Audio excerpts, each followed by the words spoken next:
जय हिंद दोस्तों, आप सभी का बहुत बहुत स्वागत है मेरे यूट्यूब चैनल पे। आज हम पढ़ने वाले हैं राष्ट्रीय आंदोलन और बिहार। तो आप सभी को पता है कि बिहार तथ्य संग्रह को हम आगे कंप्लीट करेंगे और चलिए इसे कंप्लीट करते हैं। राष्ट्रीय आंदोलन और बिहार। स्वराज्य पार्टी और बिहार। कांग्रेस का 37वां अधिवेशन 1922 ईस्वी में बिहार के गया में हुआ था। इसके अध्यक्ष देशबंधु चित्तरंजन दास थे। इस अधिवेशन में कांग्रेस द्वारा विधायिका में भाग लेने का बहिष्कार किया गया। तो 1922 का जो कांग्रेस का अधिवेशन गया में हुआ था उसके अध्यक्ष चित्तरंजन दास जी थे और इस अधिवेशन में क्या था कि कांग्रेस द्वारा विधायिका में भाग लेने का बहिष्कार का निर्णय लिया गया था। ठीक है, आगे बढ़ते हैं। चित्तरंजन दास, मोतीलाल नेहरू आदि विधायिका में प्रवेश के पक्ष में थे। उन्होंने मिलकर 1923 ईस्वी में स्वराज पार्टी का गठन किया। तो स्वराज पार्टी का गठन चित्तरंजन दास और मोतीलाल नेहरू ने किया था। क्यों? क्योंकि वो विधायिका में प्रवेश करने के पक्ष में थे। फरवरी 1923 को स्वराज पार्टी का गठन हुआ। श्री कृष्ण सिंह इसके प्रमुख नेता थे। तो बिहार में स्वराज पार्टी का गठन किसने किया था? श्री कृष्ण सिंह ने। कब? 1923 फरवरी में। और स्वराज पार्टी का गठन पूरे देश में किसने किया था? सी आर दास और मोतीलाल नेहरू ने। बिहार में स्वराज पार्टी के प्रथम अध्यक्ष श्री नारायण प्रसाद और सचिव अब्दुल बारी थे। तो बिहार में स्वराज पार्टी के प्रथम अध्यक्ष श्री नारायण प्रसाद और सचिव अब्दुल बारी थे। आगे देखते हैं। साइमन कमीशन और बिहार। साइमन कमीशन में एक भी भारतीय सदस्य नहीं होने के कारण भारत में इसके आगमन का विरोध का निर्णय लिया गया। ठीक, 1928 ईस्वी में साइमन कमीशन का भारत में आगमन हुआ। यह आयोग भारत में मॉन्टेग चेम्सफोर्ड सुधारों 1919 ईस्वी की जांच के उद्देश्य से आया था। कौन? Simon commission. राष्ट्रीय स्तर पर लाला लाजपत राय के नेतृत्व में विरोध प्रदर्शन किया गया था। बिहार में साइमन कमीशन 12 दिसंबर 1928 ईस्वी को पटना आया। अनुग्रह नारायण सिंह के नेतृत्व में बिहार के नौजवानों ने इसका विरोध किया। तो एन नारायण सिंह के नेतृत्व में साइमन कमीशन का विरोध बिहार में किसने किया था?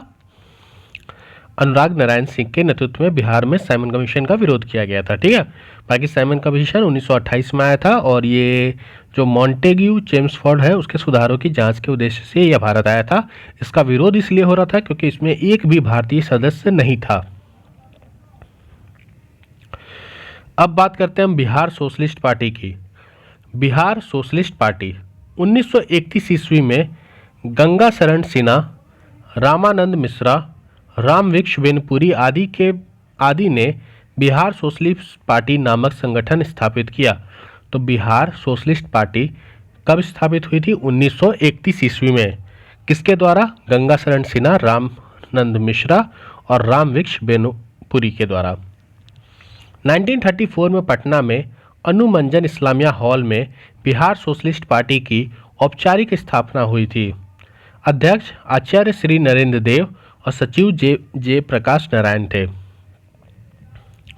तो बिहार सोशलिस्ट पार्टी का अगर आपसे पूछ दे कि सचिव कौन थे तो आप बता दीजिएगा कि जय प्रकाश नारायण जी थे। इस संगठन का मुख्य योगदान समाजवादी विचारों को बढ़ावा देना और किसान मजदूरों को संगठित करना था। ठीक है, तो याद रखिएगा बिहार सोशलिस्ट पार्टी का गठन, इसके अध्यक्ष कौन थे? श्री नारायण देव, सचिव जयप्रकाश नारायण और कब इसका गठन हुआ था, ये सारी चीजें इसमें दी गई हैं। आगे बढ़ते हैं। सविनय अवज्ञा आंदोलन और बिहार। कांग्रेस के लाहौर अधिवेशन 1929 ईस्वी में पूर्ण स्वराज के साथ सविनय अवज्ञा आंदोलन का प्रस्ताव स्थापित हुआ। प्रस्ताव के अनुरूप 26 जनवरी 1930 को बिहार सहित संपूर्ण भारत में स्वाधीनता दिवस उत्साहपूर्वक मनाया गया। गांधी जी ने 12 मार्च 1930 ईस्वी को दांडी यात्रा आरंभ की। 6 अप्रैल 1930 ईस्वी को डांडी में नमक कानून का उल्लंघन कर सत्याग्रह को आरंभ किया। तो डांडी यात्रा याद रखिएगा 12 मार्च 1930 को इन्होंने शुरू की थी और ये 6 अप्रैल 1930 को इन्होंने डांडी, जो गुजरात में एक जगह है तट के पास, वहाँ पर जाके नमक कानून के उल्लंघन को कर सत्याग्रह आरंभ कर दिया।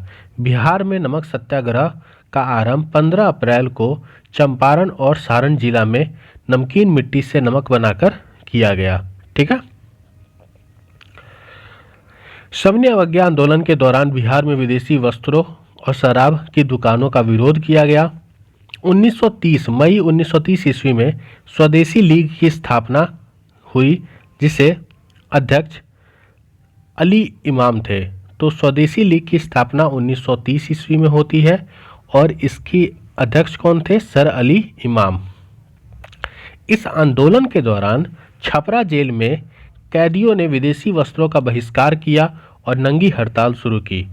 तो याद रखिएगा कि जब आपका डांडी मार्च चल रहा था, नमक आंदोलन चल रहा था, तो उस आंदोलन के दौरान छपरा जेल के कैदियों ने विदेशी वस्त्रों का बहिष्कार किया था और नंगी हड़ताल शुरू की। सविनय अवज्ञा आंदोलन के दौरान बिहार में चौकीदारी कर को बंद करने के लिए भी आंदोलन चलाया गया। सारण, चंपारण, साहिबाबाद, पूर्णिया, पटना आदि में चौकीदारों कर बंद कर दिया गया। तो जिस टाइम पे आपका डांडी मार्च और नमक आंदोलन चल रहा था, उसी टाइम पे सविनय अवज्ञा आंदोलन के दौरान ही समय आपका बिहार में चौकीदारी कर को भी बंद कर दिया गया। 30 जून 1930 को कांग्रेस का अवैध संगठन घोषित कर दिया गया। 30 जून 1930 को कांग्रेस को क्या कर दिया गया? अंग्रेजों ने अवैध संगठन घोषित कर दिया। 5 जुलाई को राजेंद्र प्रसाद जी को गिरफ्तार कर 6 माह की कैद की सजा दे दी गई। गिरफ्तारी के बाद राजेंद्र प्रसाद ने भागलपुर के दीप नारायण सिंह को अपना उत्तराधिकारी मनोनीत किया। तो राजेंद्र प्रसाद जी ने भागलपुर के दीप नारायण सिंह को अपना उत्तराधिकारी मनोनीत किया। गांधी जी द्वारा आंदोलन को स्थगित करने के लिए बिहार में आंदोलन काफी सक्रिय रहा। आगे बात करते हैं बिहार विधानसभा चुनाव 1937। जनवरी 1937 ईस्वी में बिहार विधानसभा चुनाव हुआ।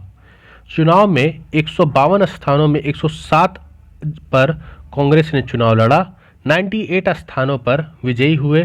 कांग्रेस को बिहार में पूर्ण बहुमत मिला। विधान परिषद में कांग्रेस को बहुमत मिल गया। तत्कालीन राज्यपाल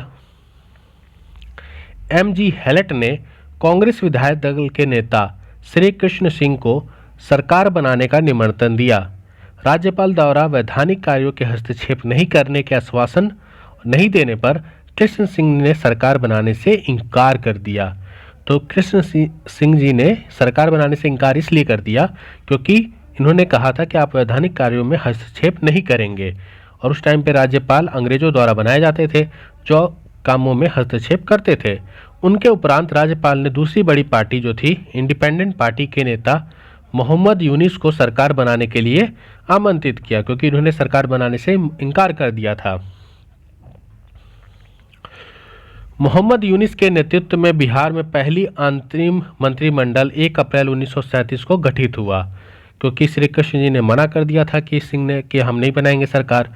मोहम्मद यूनिस इस प्रकार बिहार के प्रथम भारतीय मुख्यमंत्री, तब मुख्यमंत्री को प्रधानमंत्री कहा जाता था। तो मोहम्मद यूनिस जो थे वो बिहार के पहले क्या बन गए थे? प्रथम भारतीय मुख्यमंत्री कहिए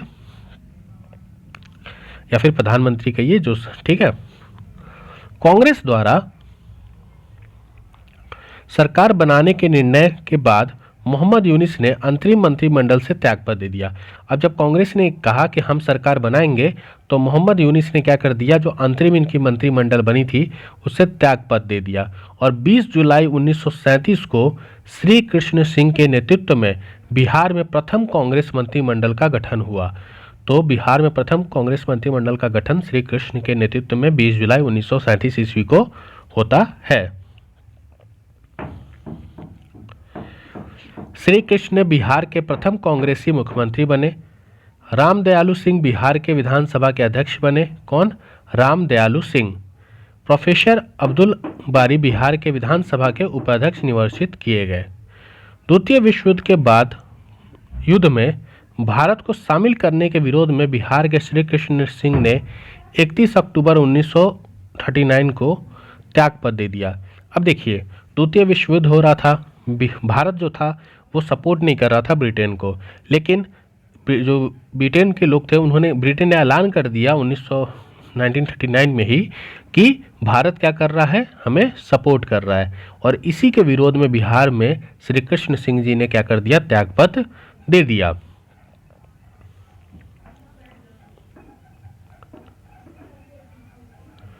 भारत छोड़ो आंदोलन एवं बिहार।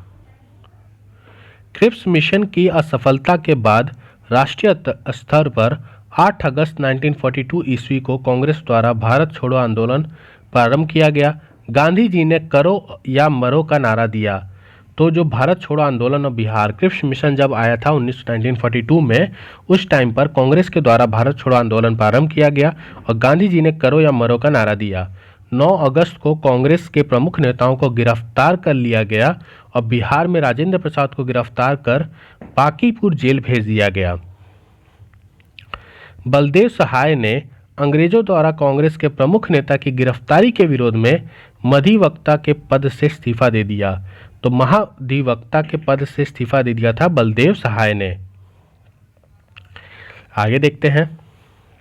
11 अगस्त 1942 ईस्वी को बिहार के विद्यार्थियों ने सचिवालय भवन के सामने जुलूस के साथ मुख्य इमारत पर झंडा फहराने का प्रयास किया। किसने? बिहार के विद्यार्थियों ने। तो बिहार के विद्यार्थियों का भी इस आंदोलन में योगदान था।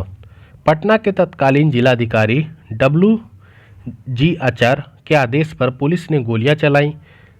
7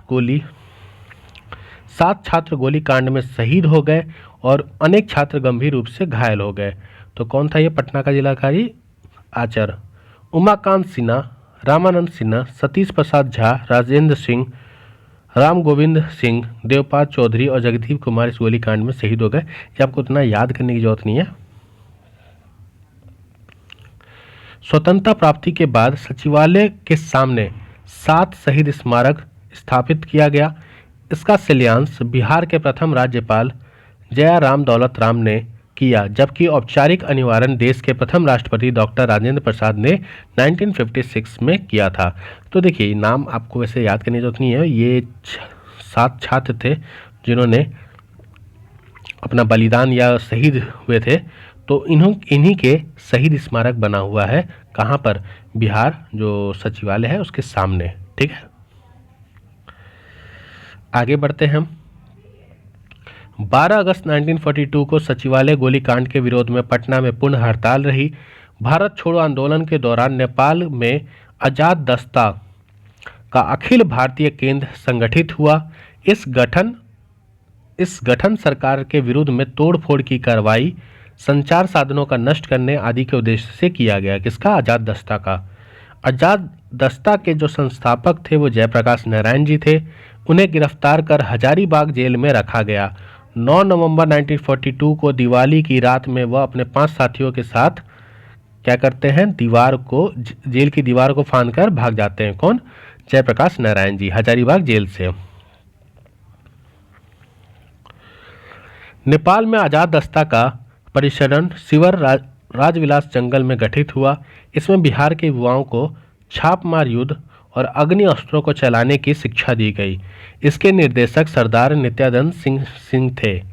आजाद दस्ता में जयप्रकाश नारायण के साथ राम मनोहर लोहिया, अरुणा आसफ अली, सूरज नारायण सिंह, योगेंद्र शुक्र और रामचंद्र मिश्र आदि समाजवादी नेता थे। तो ये आपको थोड़ा सा ध्यान रखिएगा कि आजाद दस्ता में मेन JP नारायण जी और राम मनोहर लोहिया और सूरज नारायण सिंह हो गए, योगेंद्र शुक्ल हो गए, अरुणा आसफ अली थे।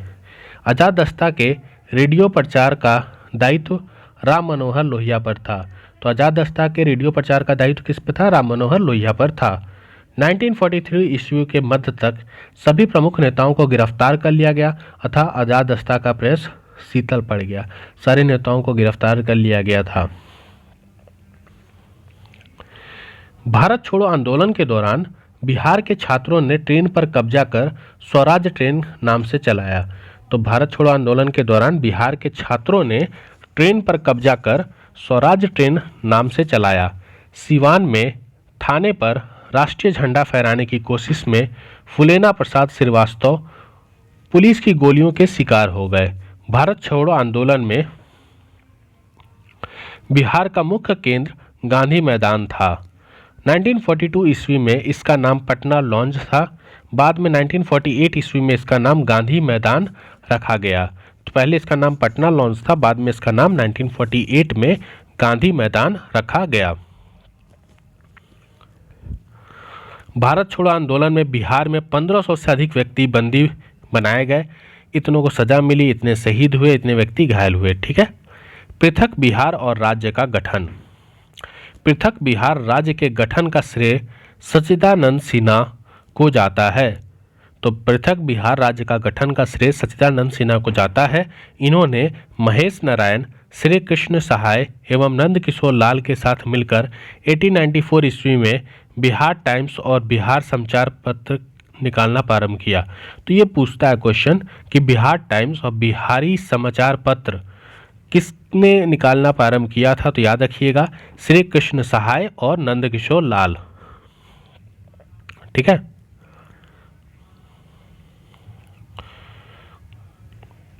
बिहार टाइम्स के प्रमुख संपादक महेश नारायण थे। इस समाचार पत्र ने पृथक बिहार राज्य के गठन में महत्वपूर्ण भूमिका निभाई। 1908 ईस्वी में बिहार प्रदेश कांग्रेस कमेटी का गठन हुआ। बिहार प्रदेश कांग्रेस कमेटी के प्रथम अध्यक्ष हसन इमाम थे। बिहार प्रादेशिक सम्मेलन का प्रथम अधिवेशन 1908 में पटना में हुआ था। इसमें पृथक बिहार के निर्माण की मांग सर्वसम्मति से पारित किया गया और दूसरा अधिवेशन 1909 ईस्वी में भागलपुर में हुआ। इसमें फिर से बिहार की वही मांग को दोहराया गया। 1911 में केंद्रीय विधान परिषद में सच्चिदानंद सिन्हा और मोहम्मद अली ने बंगाल और बिहार के विभाजन का प्रस्ताव पेश किया।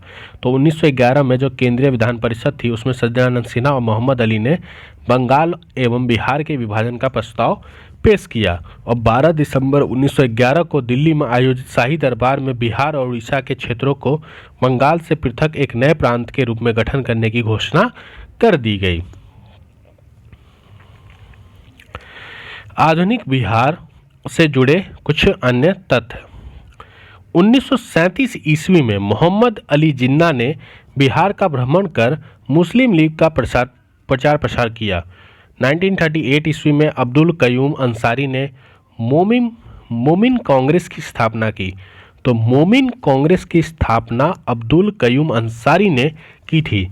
इसमें कांग्रेस के प्रति स्वाभिभक्त रहते हुए बिहार में मुस्लिम लीग के प्रभाव को कम करने का प्रयास किया। ठीक है, आगे देखते हैं। 1938 ईस्वी में आदिवासी महासभा का गठन हुआ। इसके अध्यक्ष थियोडर सुरेन थे। कालांतर में इसने प्रभावशाली नेता राम जयपाल सिंह हुए। बिहार में स्वतंत्रता आंदोलन के क्रम में बिहार की महिलाओं ने बढ़ चढ़कर भाग लिया। प्रमुख स्वतंत्रता सेनानी थी श्रीमती प्रभावती देवी, श्रीमती सैलवा राय, श्रीमती हसन इमाम, श्रीमती सरस्वती देवी, श्रीमती साधना देवी, श्रीमती विंध्यासिनी देवी, श्रीमती कुसुम कुमारी, श्रीमती राजवंशी देवी और श्रीमती भागवती देवी। तो ये कुछ महिलाएं थी जिन्होंने स्वतंत्रता सेनानी के रूप में बिहार में बढ़ चढ़कर हिस्सा लिया था।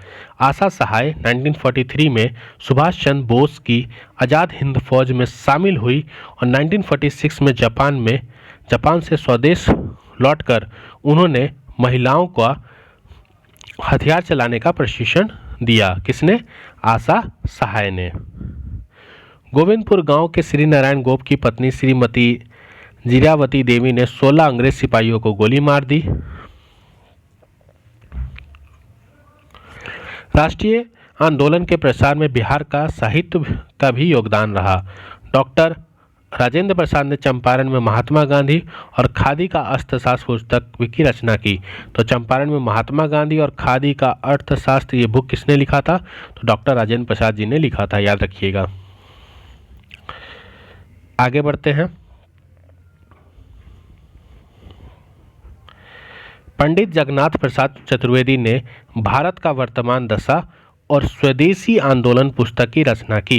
तो भारत का वर्तमान दशा और स्वदेशी आंदोलन पुस्तक की रचना किसने की थी? पंडित जगन्नाथ प्रसाद चतुर्वेदी ने की थी। राजा साहब ने गांधी टोपी की रचना की। राजा साहब ने गांधी टोपी। 1906 में श्री कृष्ण सिंह ने श्री तेजेश्वर प्रसाद ने बिहार स्टूडेंट्स कांग्रेस की कॉन्फ्रेंस की स्थापना की। तो 1906 ईस्वी में याद कर लीजिएगा, 1906 में श्री कृष्ण सिंह और तेजेश्वर प्रसाद ने बिहार स्टूडेंट्स कॉन्फ्रेंस की स्थापना की। राजेंद्र प्रसाद ने छात्रों के साथ मिलकर कलकत्ता में सर्वेंट्स ऑफ इंडिया सोसाइटी की स्थापना की। तो राजेंद्र प्रसाद जी ने कलकत्ता में छात्रों के साथ मिलकर सर्वेंट्स ऑफ इंडिया सोसाइटी की स्थापना की।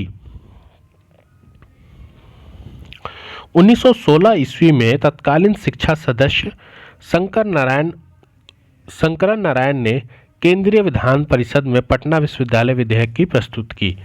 तो पटना विश्वविद्यालय की जो प्रस्तुत थी विधेयक वो किसने की थी? शंकरन नारायण ने। ठीक है, 1916 ईस्वी में।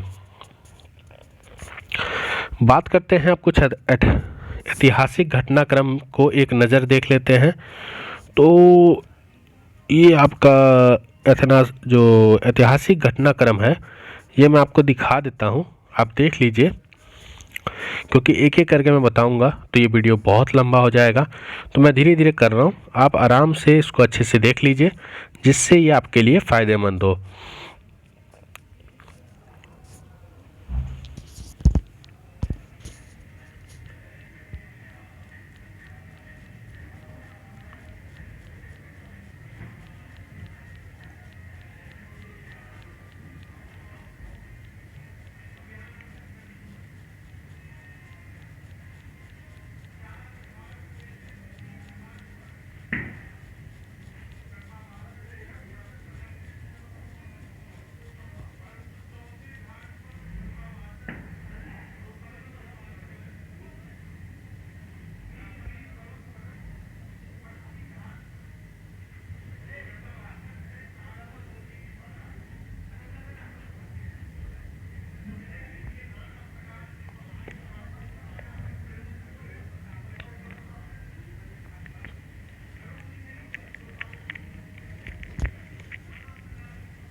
तो इन सब जो घटनाक्रम है इसको आप एक बार बस पढ़ लीजिएगा।